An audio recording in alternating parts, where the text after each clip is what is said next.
today we discuss about some more facts related to the Bohr model of atom. Here I am explaining some numerical question related to it, and now after this I am explaining some more theoretical fact related to the Bohr model and limitation of the Bohr model. Okay, so today I just try to complete the Bohr model of atom. Okay, so first of all you see the question. What is the question, beta? Calculate the energy associated with first orbit of He plus atom. मतलब atom का नाम क्या है? He है, helium, and having the charge +1. Okay, and you need to calculate the energy of first orbit of He plus, and you are required to calculate the radius of that orbit also. Okay, so for calculating the energy you have to use the formula, so you need to learn this formula. Okay, what is the formula? En equal to minus 2.18 into 10 to the power minus 18 into z का square upon n का square, where n is the number of shell या number of orbit, number of shell or the number of orbit. You are required to calculate the first orbit, so in place of n you will put 1. Okay, now the z is the atomic number.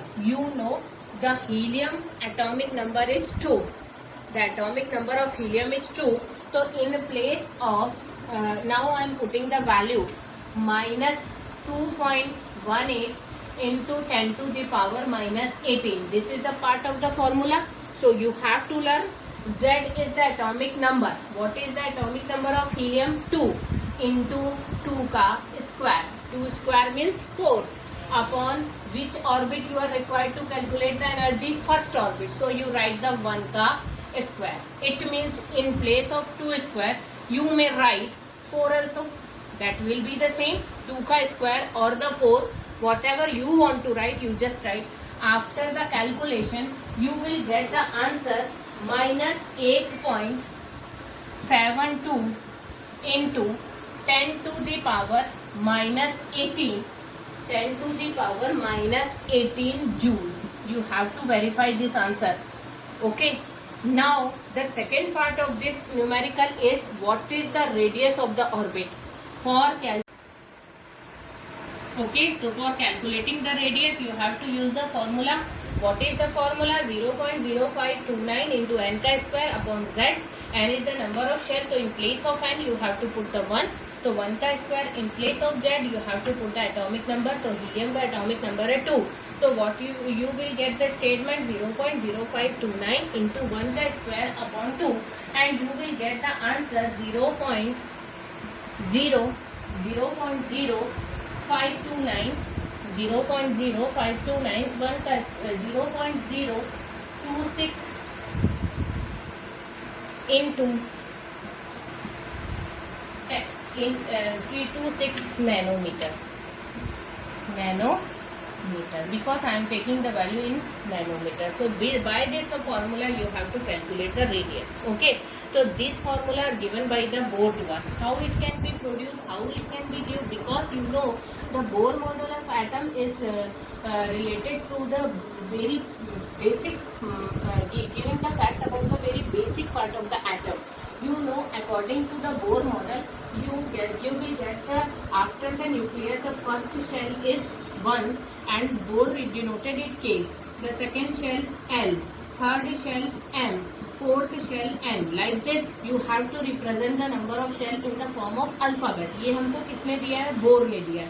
And which shell is the first shell after the nucleus? This is the first shell, and this shell having the lesser energy than the other, and then higher energy shell is this shell. For example, if we are having the 4 shell, if we are having the 4 shell, what is the name of the shell? K, L, M और N. तो first shell की energy सबसे less होगी और higher shell यानी N की energy सबसे मोर होगी. The shell nearest to the nucleus having the less energy, the shell nearest to the nucleus having the less energy, and the shell having the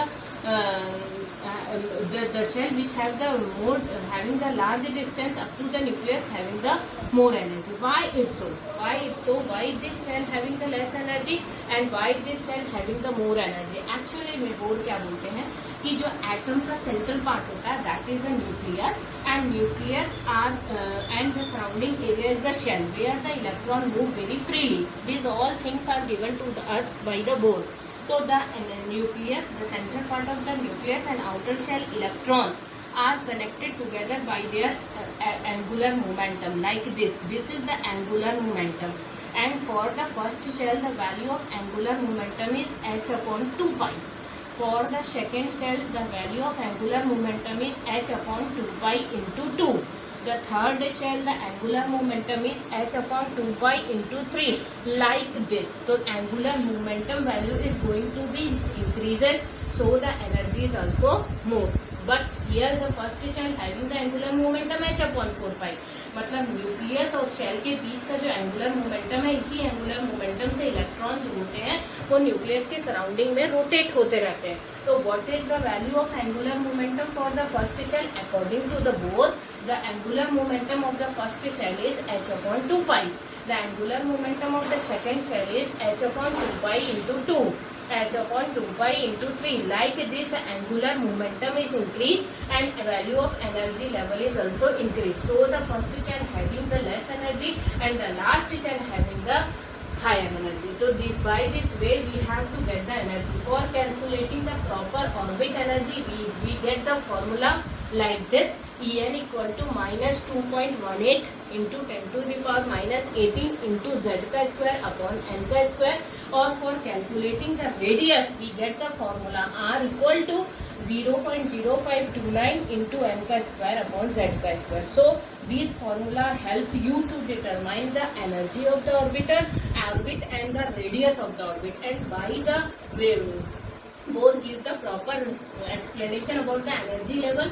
Actually it is the main answer of the disadvantage of the Rutherford equation. Rutherford ने पूछा था why the electron rotates surrounding the nucleus if both are having the opposite charge. क्योंकि इसमें plus है और इसमें minus है. Why they don't attract toward why the electron don't attract toward the nucleus? Why the electron don't fall on to the nucleus? वो आके इस पे गिर क्यों नहीं जाता या वो उससे अट्रैक्ट होकर क्यों नहीं जाता? तब उन्होंने आंसर दिया था कि each nucleus and the each shell related to each other by their angular momentum, and through the angular momentum the electron rotates surrounding the nucleus in their particular orbit. Why they are particular orbit? Because each orbit have the definite value of angular momentum. First orbit की angular momentum h upon 2 पाई है, तो इस electron को किस angular momentum से rotate होना है बेटा? h अपॉन 2 पाई से ही होना है. उससे बड़े या उससे कम एंगुलर मोमेंटम में वो रोटेट नहीं होगा. So it is decided for the electron to rotate in their particular orbit. Okay. Next shell का angular momentum h upon 2 pi into 2, h upon 2 pi into 3. इस तरीके से angular momentum vary करता है और angular momentum के साथ energy level भी change होता है. तो जो न्यूक्लियस के सबसे नियरेस्ट शेल है having the less energy और सबसे जो डिस्टेंस में जो शेल है उसकी एनर्जी लेवल सबसे ज्यादा होगी क्योंकि उसका एंगुलर मोमेंटम भी हायर होगा. इतना सब हमको बोर ने दिया, energy level, radius, angular momentum, basic structure of atom, basic part of the atom, but having some difficulties also. Spectrum के बारे में भी हमको बोर ने ही बताया, but you know the Bohr is fail to generate the spectrum other than the hydrogen. केवल hydrogen spectrum ही बोर मॉडल एक्सप्लेन कर पाता है, उसके अलावा कोई और एटम में स्पेक्ट्रम के बारे में बोर मॉडल आपको इन्फॉर्मेशन नहीं देता. Bohr model never explain about the spectrum generated by the other atom except hydrogen. केवल हाइड्रोजन एटम में ही स्पेक्ट्रम को बताता है, अदर एटम में स्पेक्ट्रम को वो डिफाइन नहीं कर पाता. तो here I am writing some limitation of the Bohr model. What is the limitation बेटा?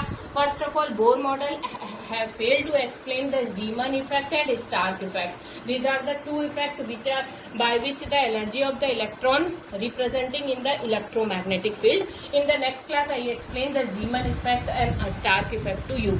But Bohr model is failed to explain the Zeeman effect and Stark effect, and it also not explain the ability of atom to form a molecule. Atom जुड़कर molecule बनाता है, chemical bonding करता है. About this matter, the Bohr model never talk anything about it. Okay, 3D structure of atom के बारे में भी Bohr model आपको नहीं समझा पाता. What about 3-dimensional structure of atom and de Broglie equation, Heisenberg? These are the topic that you will study in the next classes. Zeeman effect, Stark effect, de Broglie equation, Heisenberg. These all theories are totally not related to the Bohr model, because Bohr model is failed to explain this theory. What are they? Zeeman effect not explained by the Bohr model, Stark effect not explained by the Bohr model, 3D structure of atom not explained by the Bohr model, de Broglie equation, Heisenberg theory not explained by the Bohr model. So these are the limitation of the Bohr model. Bohr model explain the spectrum of the hydrogen atom, but other atom, the spectrum generation of by the other atom, the Bohr model not explain anything about it. So this is the limitation of the Bohr model. But Bohr model, the cooperation and their contribution is very big for the chemistry. Okay, thank you.